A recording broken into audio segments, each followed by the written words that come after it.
We're very pleased to be here at Charter Oak today, and President Ed Klonowski, who's a member of our board, is gracious enough to allow us to use their facility for our program.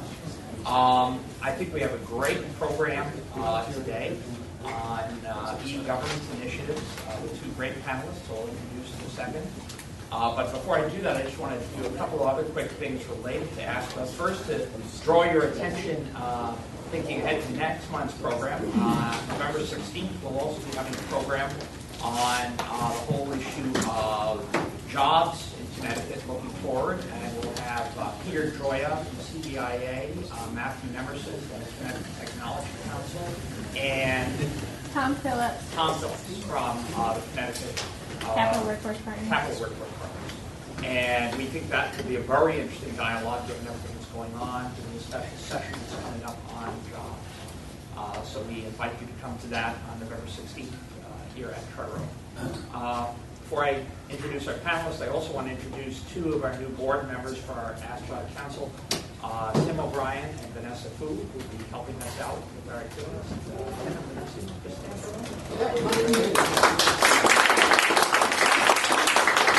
They're part of our very active connection to the UConn Masters in Public Policy and Public Administration programs. Let me now introduce our two panelists, who I think will have a lot to share with us. Going first will be Secretary of the State, Denise Merrill, longtime state legislator, majority leader, and now serving the state, and I think what is a very, I've always thought is a very important position regarding voting, regarding business in the state.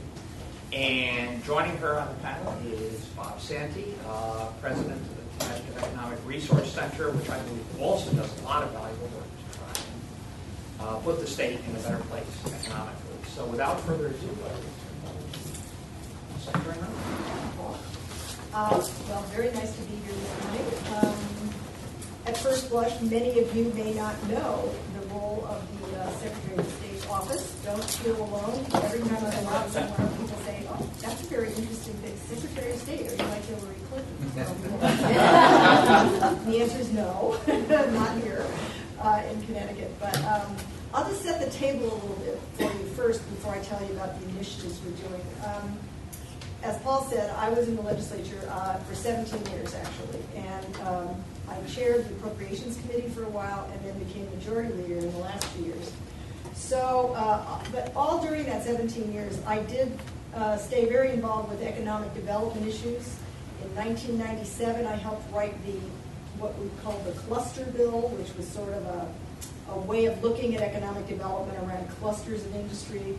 It's back again now. A guy named Michael Porter was the sort of person behind the concept. So, and then after that, I also chaired a task force on education technology in 1995. We were just talking about, I think it was about 1995, where at the time we were trying to wire all the schools because at that time, most of the schools had no computer capacity at all, believe it or not, just as it wasn't that long ago. So that's kind of, those are some of the things I did in my career. And when I was majority leader, I chaired something called the Job Growth Roundtable, which I just sort of made up because it was, already, it looks prescient now because it was actually before the 2009 market crash, but it was already evident that job growth was an issue in Connecticut and probably everywhere else too. And I thought, well, let's find out what's going on. So we held a lot of hearings. I had people like Lyle Ray was on the panel with me. I just tried to bring together a bunch of people who were smart and thinking about these things. And some of that now is coming into play with what I'm trying to do at the Secretary of State's office. So just to let you know, the structure of our office is there's basically two divisions. The Secretary of State's office has done a lot of things over the 200 years it's been around. But at this point in time, it's almost like a super town clerk's office, I would say. We maintain corporate records. Every business in the state, or every LLC or corporation in the state, you have to be careful to distinguish because sole proprietorships, which are hundreds and thousands of the businesses are sole proprietorships, they are supposed to register in every town. And we don't get that information. So typically, I'm dealing with the typical problem in Connecticut. It's highly decentralized, like everything else. So we register at all LLCs and corporations at our office. And it is typically the first stop for a business. So what we're trying to figure out is what is the question businesses are asking themselves when they go to register? Are they, let's say you want to start a barber shop on Main Street. How do you know? What am I supposed to do? And where would you go if you were just the average person to look for that information? So I'm trying to turn what's essentially been a ministerial role of government into one that's actually asking the question of customers, what is it you want from us? And I think it's a very different way of looking at things than we've had in the past, because basically we register businesses. So we ask essentially 4 questions when they come to register their business. We're supposed to be very limited in what role we're playing. We're not supposed to be eliciting a lot of information because you just want to register. And it's essentially a public policy issue. It's a transparency of who's doing business in the state. That is the question we are currently trying to answer. So we ask them, what's the name of your corporation or LLC? Who is the principal? And where can we serve you if we need to, basically. And it's a benefit to the public to know these things. We, of course, also being the government, charge fees and things like that. And so it tends to be the first place businesses go, because they all find out very quickly, either from a lawyer or someone else, oh, you've got to register with the state. The other place they tend to go, of course, is DRS, because they all figure, hey, once I'm a business, I'm probably going to have to pay some taxes, and I probably need a federal ID number or some other kind of ID number. So we decided, when I just won office in November, the first thing I thought is, why don't we turn this into an opportunity to learn more about what businesses are doing in the state. We also have an extensive database. We have, 30,000 new businesses a year register with our office. We get, just to give you a hint of the capacity of the system, it's called the Concord system. It's where you can search, the public can search for these businesses that register. We get about 1 million hits a month on the site, and sometimes up to 300,000 hits a day. We can sort of tell who's using the system, but we're not real sure what they're looking for in all cases. Sometimes it's utility companies go online to find out if businesses are still operative. There's all kinds of uses, and it's very international. We get a lot of hits from overseas, probably looking for Connecticut businesses for whatever reason. But there's a lot of things we can't do. We can't tell what businesses we have in the state by sector. If you were from another agency or someone from the public and called up and said, gee, how many solar panel companies do we have in the state of Connecticut? No one in the state government would be able to tell you. It's a very ancient system, like most of the state government systems. It still uses COBOL programming, and we can't even find people that know COBOL programming. So it's what they call a legacy system, which means it's really old. So that's what I'm dealing with coming into this office, is a very old system that's large and unwieldy. You still, to search for a business, you still have to kind of know what you're doing and use the asterisk and stuff like that. I don't know if you've ever tried to use the Concord system, but it's not that easy. And you tend to get a lot of duplicates because people register businesses for all kinds of reasons. For example, you might have a developer who's building 20 houses in a development. That developer tends to start 20 LLCs, one for each house, because it only costs $250 in the business entity tax in order to start an LLC, and you purchase a lot of liability protection for each property for only $250. So it's a very strange database in the sense that you can't really tell much from it, except one person could have 50 LLCs, and that doesn't tell you that much because we don't know, for example, how big they are. We don't have any idea how many employees or what kind of business it is, or we have an address. That's it. So my idea was to take that basic database, first of all, redo it in some new technology, hopefully internet-based, but as we were discussing, that's moving too. Do we do cloud-based? What do we do here? And that's the challenge I think all of us face. I did manage to pry $5 million in bond funds out of my old friends at the legislature, and the governor cheerfully signed it because we have a new administration. We're all eager to make things better. And I'm very impressed with the Malloy administration's, already moving forward on a lot of these projects. The clue will be, though, how do you coordinate all of it, and how do you make it work as one entity?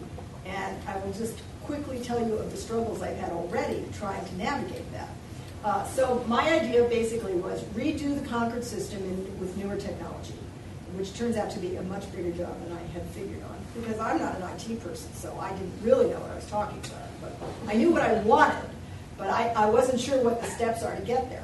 And I think that's pretty typical of someone like me. I'm running an agency. I expect to have other people figure it out. I just want to be able to say, this is what we want to see. These are the requirements for this system. So you guys go figure it out. So that's where I came in. And then the other thing I wanted to do was create what I called an e-business portal.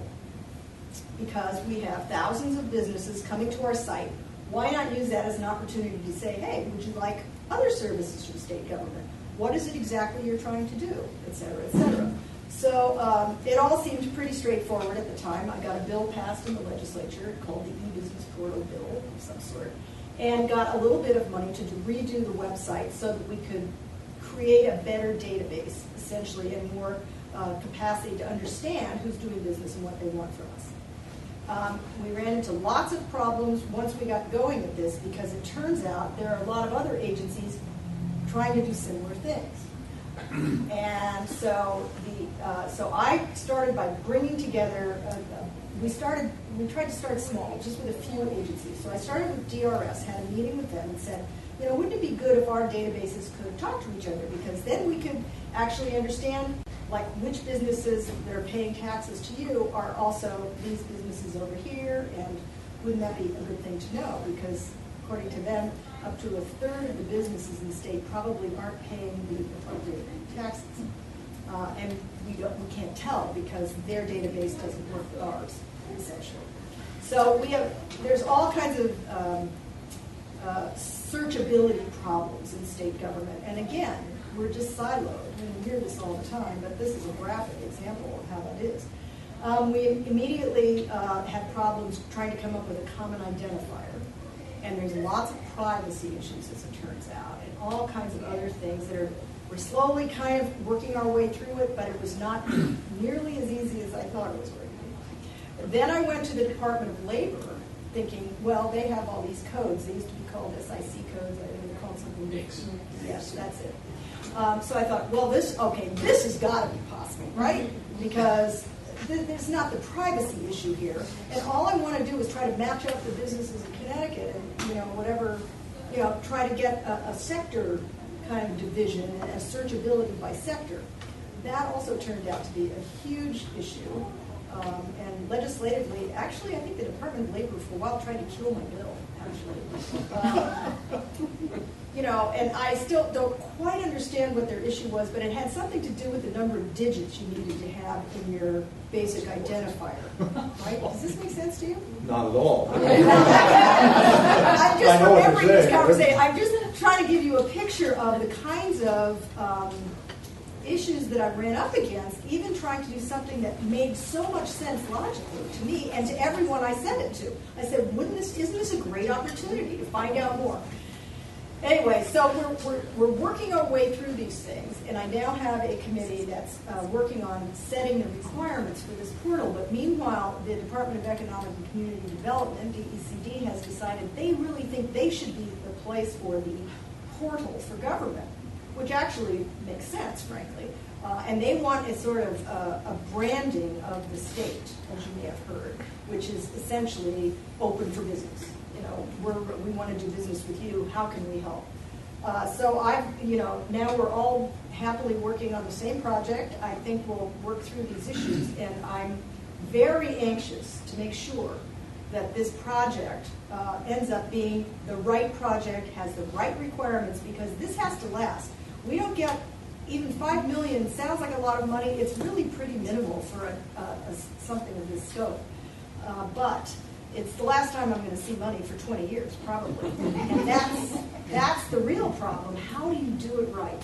So right now we're putting together focus groups. We have groups of paralegals, for example, who are called, we call them the frequent filers.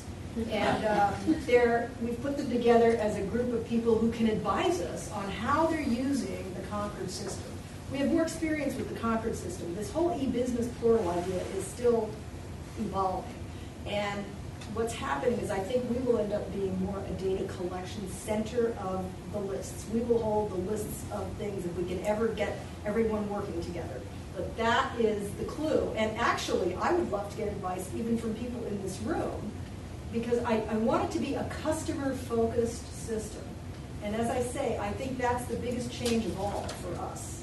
Instead of being just a place where we decide how to make things easier for ourselves as government, we should be thinking about how are people really using the system? How could they use it? How could we better serve them? And correspondingly, also, collect better data so that we can understand what's going on out in the business community. So I think I'll stop there. So that's one of the initiatives. There are other initiatives we're working on as well on the election side of what I do. And that also relates to towns in the sense that I work with all the registrars of voters in the state.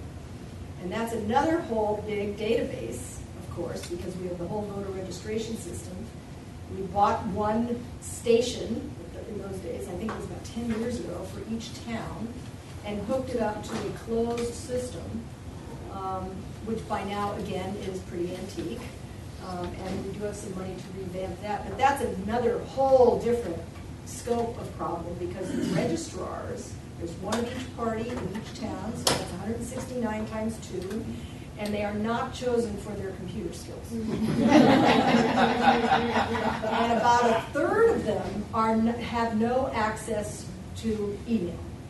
Either a town email or they have their personal emails, but of course we discourage that because of FOI concerns and other concerns. So it's a huge challenge to get a statewide voter file, or even to get them to send us things like the voter histories and, even getting election night results. They still send the election night results up by police car in many cases. And they all fax them if they don't send them by police car. And of course we have 2 fax machines, so on election night you begin to understand why we don't get election results up on our website for 3 days sometimes. And no one knows who won. It's just it's a flat tire on a police car. Exactly. So that's another whole set of challenges, a different kind of a challenge, but also that's another thing we're working on, is to upgrade that system and make it it's sort of a garbage in, garbage out question in that case. So that's another whole set of initiatives. But everything I'm working on seems to revolve around IT all the time. So I think what I really need is a whole bunch more 25-year-olds in my office. And I think we make real progress. Okay, so thank you. Thank you. I'd just like to start, if I could, by getting a sense of who's in the room. Can I get a sense of how many of you are working at the municipal level of government? And how many at the regional level? There will only be a few. And how many at the state level of government? Great. And how many academic or otherwise? Okay, I appreciate that. That's a good sense. I want to talk about something specific today. I could talk more generally about e-government. I'll just say a couple of things to start. First of all, I think the Secretary has taken a huge leadership role on these issues that's new in that office and much appreciated, because this state has not paid attention to these issues for a very long time. And unfortunately, that means that we do not rank well with states who have really improved the level of service to their residents by embracing e-government to a much greater degree than Connecticut has. What I wanted to talk about today as an example, and it will get into some of the policies as well, and I'm going to get up. I have a PowerPoint I'm going to run through for you, is something called the Connecticut Data Collaborative. And I just want to... Is that all right? Oh, yeah, that's fine. I'm fine. Sorry, I want to be able to see what I'm doing. Yeah, that's no problem. And this is a very specific instance of one.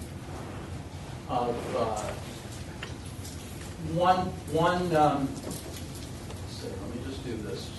There we of one application. I mean, all of you deal with the issue of public access to data, I'm sure, and it can be a real headache. And we're particularly looking at the state level. But I wanted to just quickly run through some slides, and then hopefully we can have a dialogue about a group that has come together around the issue of data quality and data access, and what we're doing. Of course, I have to figure out. This, by the way, Denise used an example of silos. This is the way we deal with data in Connecticut, okay? And that's one of the problems. Somebody told me we have 17 different interoperability projects at the state level alone, okay? Now, I will tell you that Connecticut Data Collaborative actually came out of the early childhood cabinet's work, because a whole bunch of advocates in early childhood know that there are 7 agencies that regularly deal with children, and they don't have the common identifier. So there's no way of knowing which agencies are dealing with children and families together. This is a great, I think, quote about what the public thinks about data, at least, that it's their data, and it should be accessible to them, and government should get out of the way and let other people work with data. Now, that scares people in government a great deal, because people think that there are limitations to how you should use data, and there are correct ways to use data and incorrect ways to use data. Those are all excuses. Okay? Make data available, set some standards, and set up a system by which you can talk about what's appropriate to do with data, what's not appropriate to do with data, but get it out there. Well, let's talk a little bit about what's happened. We think there are some things happening differently in the state, but there's certainly some things happening at the federal level that are changing government's approach to data. And the one important one is the President's Open Government Initiative, which said transparency, participation, and collaboration should be the guiding forces about how government deals with its citizens around data. Increase accountability. Now there's an idea. Do we use data effectively in Connecticut to account for the way we conduct ourselves in government? Inform participation by the public. Create economic opportunity. Take prompt steps to expand access to information by making it available online in open formats. That's a policy now at the federal level. We don't have a policy like that in the state of Connecticut. And I think if we're going to succeed in better use of data, quality data, we're going to need policy from the top. The National Administration created the first CIO, and there's lots of connections to federal grants that have to do with data. And early childhood is certainly an example. I'll talk about some of those. But all of these areas, when the feds started with ERA, when the dollar started flowing under ERA, when the dollar started flowing under Race to the Top, there was a huge data component in all of these things. We want you to be accountable for the way you spend the federal dollars, and we want to be able to measure performance. So what's happened in the state? Well, I would claim that Connecticut has a history of not using data effectively, both in public policy and in program improvement and public accountability. Denise, when she was in the legislature, was also a leader in the results-based accountability process, which is the first time the state really is looking at how do we measure performance based on results. And it was a legislative initiative. I think the challenge now is how do we get the executive branch to really buy into that and use it as their way of measuring performance. When we started the Connecticut Data Collaborative, we didn't have a lot of interest at the state administrative level in what we were doing, so it was kind of an us versus them. And over the last year or so, as Governor Malloy was elected, Janice Gundel, who used to chair the governor's early childhood cabinet, went to become the deputy commissioner of DCF. Deb Heinrich, who was a member of the legislature, went to OPM to be an advocate for nonprofits, and she has a deep interest in data and in accountability. So we started thinking it's not us versus the government, it's how do we as a state make data available to the public, and we were in partnership with the state on that. We're getting there. It's kind of like Denise's story, this is a fits and start type of thing. But I will tell you, I think the next session of the legislature is where we will deal with a lot of these issues. We haven't paid attention to the issues. The new governor clearly understands the need for data. He was very effectively used data to measure public performance as mayor of Stamford. There's a new attitude about the importance of data. The RBA process got us on the right track. And agencies are struggling now with legitimate public need for data. And as you know what happens when we have tight budgets, things like data staffs get cut, okay? Because they're not delivering services to the public. So what happens is you get legislation passed that says the State Department of Education needs to provide access to certain data within a 60-day period, and the data staff at SD goes, how do you expect us to do this? So is there a way we can relieve that pressure on state agencies? A lot of people didn't think there should be a number of systems. We need to get out of the silos. We need to bring data together and make it accessible to the public. And there should be an organization with no vested interest in specific data and outcomes. The longer you're in a position, the more vested you are in what those outcomes say about your performance. So, the idea is to get the government employee now before they're 3 years into the term, and therefore they're measuring their own performance. Anyway, this was some of the thinking that went into the creation of the Connecticut Data Collaborative. Advance the use of data for public policy, planning, program and service improvement, public accountability at the state, regional, and local levels. It's an open partnership of individuals and organizations. That means whoever wanted to come sit at the table who had a legitimate interest is basically sitting at the table. And we continue to expand the steering committee. And we have a new foundation called the New Connecticut Foundation, which just received its 501c3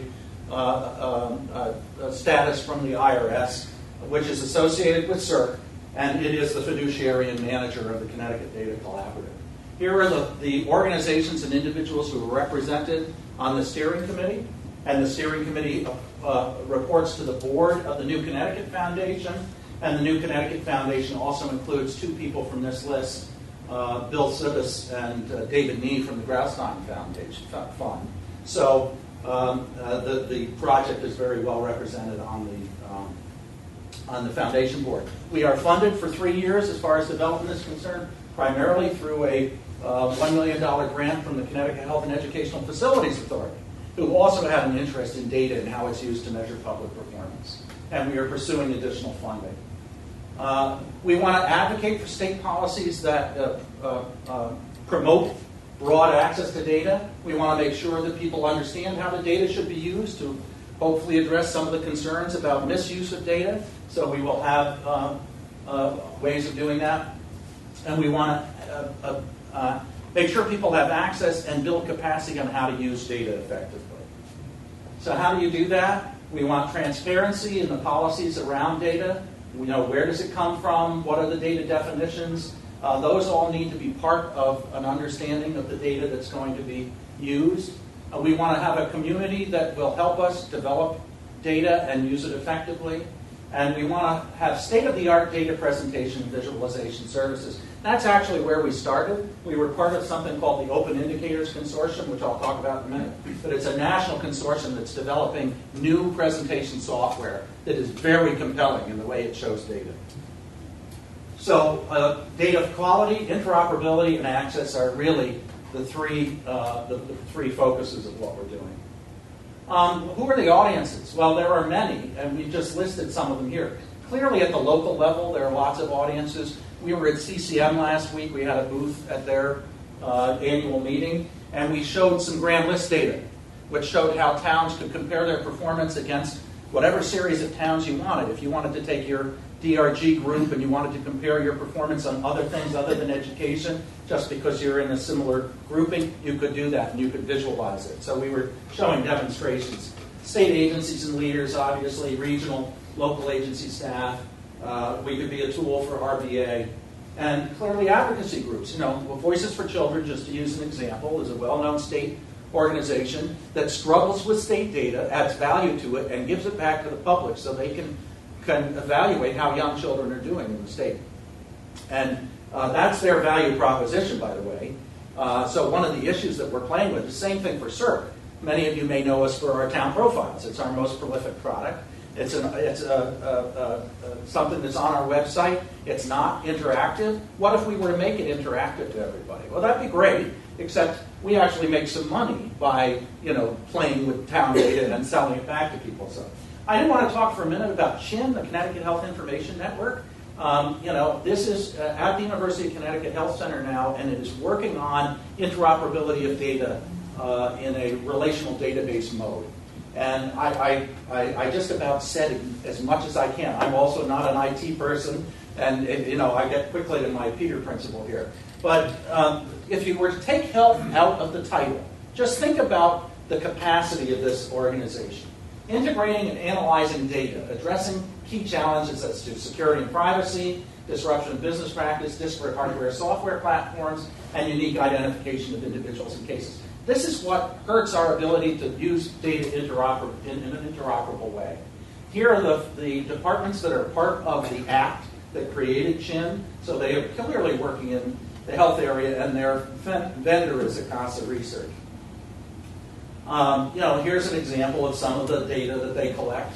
And here is, by the way, will be a test. This is actually, I can't go through the whole thing, but the whole idea is to have a series of servers at agencies that have the data, make sure that it's maintained, and have CHIN be able to go in and grab that data from the services and look at those various databases across the different agencies, and through a series of matching on 4 or 5 different fields actually come up with a common record with about 98% accuracy. So, yes, we need standard identifications, but this federated software actually allows you to pull the data from a series of disparate databases and combine them. And as an example, this is, by the way, I should give credit to Rob Azeltine, who's the actual head of CHIN. These are his slides I'm using, and I hope I'm doing him justice on what I'm explaining here. But this was a slide just to explain that there are some data initiatives like the Open Indicators Initiative of the Connecticut Data Collaborative, Early Childhood Information System, the Health Equity Index, and all of them are querying different agencies for data. So what a repetitive effort that is by all of these folks to try and get access to each of those data sets. And it's tough for the state agencies who have to repeatedly meet those requirements. So what CHIN does is basically puts a box in the middle, and it allows them to collect the data from the various agencies, put it in a format that's de-identified, and then send it out to the various organizations that want to use it for policy purposes. So if they may collect record-level data, they never release record-level data. They become the black box that provides security to the individuals. Obviously, it provides a number of benefits as far as our ability to use data effectively. And this is just, it shows you, so data mapping and transport, query capabilities, identifier matching and data merging, which is probably the most magical thing here, data de-identification, which is required, and then data utilization by the public. And the data the idea with CHIN and the Connecticut Data Collaborative is when it comes to the point of data utilization by the public, we will get the data from CHIN. So it will also mean that we don't have to go to individual agencies and negotiate deals.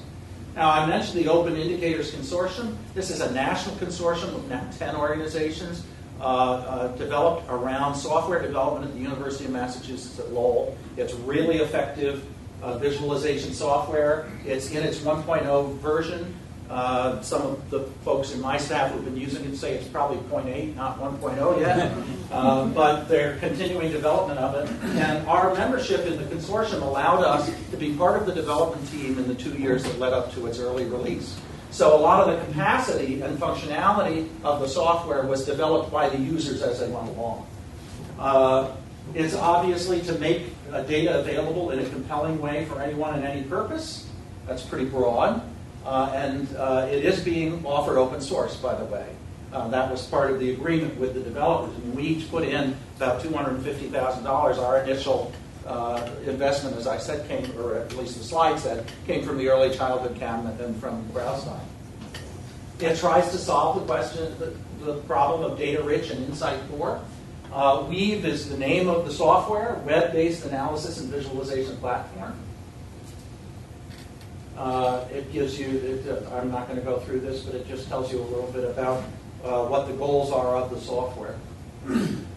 And, at some point, there will be multiple levels of use. I will tell you that the software right now is not terribly instinctive, so the general public is going to have a very hard time actually getting in and using the Weave software. But I will tell you, for example, there's an RI Hub. If you wanted to go see how it's being used, RI Hub in Rhode Island has data stories. So they pre-can what they know are going to be the most frequently asked questions, and then they tell a data story on those. So you don't have to be a technician in order to be able to get at least some functionality.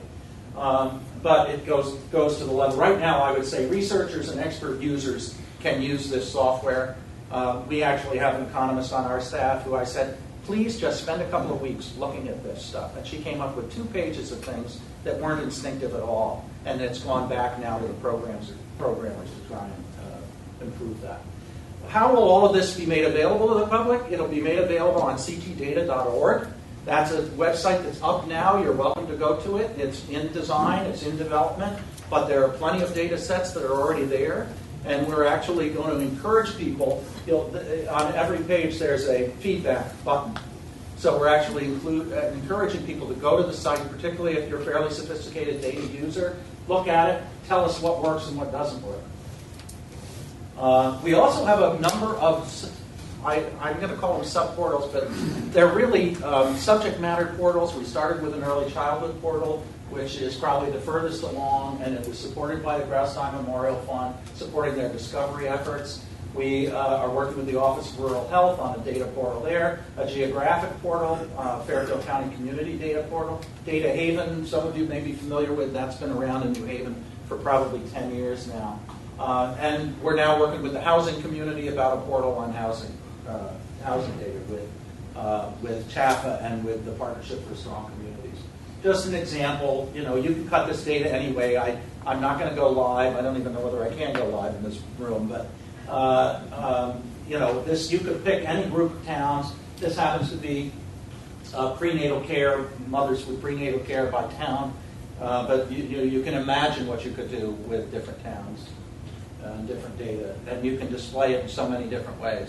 The one that I've seen that's most fascinating to me is there's a clicker, and you have a map of the United States, and you have obesity over time. And let me tell you, when that clicker starts going, you see all the states light up. You can see very visually what's happening in obesity in the United States.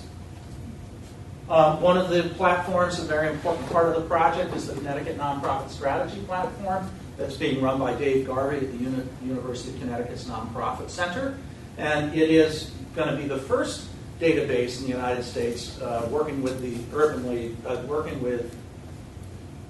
come to me in a minute, it's not Urban League, with a platform that they've developed to provide information on nonprofits. So nonprofits can actually take their 990 data will be on there, their tax return data will be on there, but it will be interactive.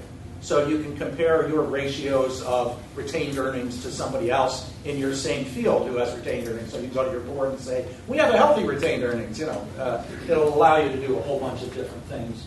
Community platform, financial analysis, I'm talking about nonprofit search for the public. Where is a nonprofit that has these types of programs within 5 miles of where I'm sitting? So it will give you that geographic component as well. Assess, plan, communicate, and act are the 4 goals of the platform. As I said, you can do a geographic circle and you can ask for data points within that geographic area. That's just to give you an idea of that. Okay, so I will stop now just to tell you that we have specific deliverables over a 3-year period. The CT Policy Data website will be released in its 1.0 version within the next couple of months. We actually are looking to possibly do something with the Program Review and Investigations Committee of the Legislature, the RDA Task Force, in January, which we think will be our most public launch. Nonprofit database is in place and is available. We are just starting the integration of the CHIN software. There are still, again, to Denise's point, CHIN has not necessarily been adopted by all the state agencies as the mechanism for integration of data. And because there have been ongoing interoperability efforts, those interoperability efforts assumed a certain technological answer, and so people are pushing back on CHIN. So there's some debate going on as to whether CHIN is the right way to go.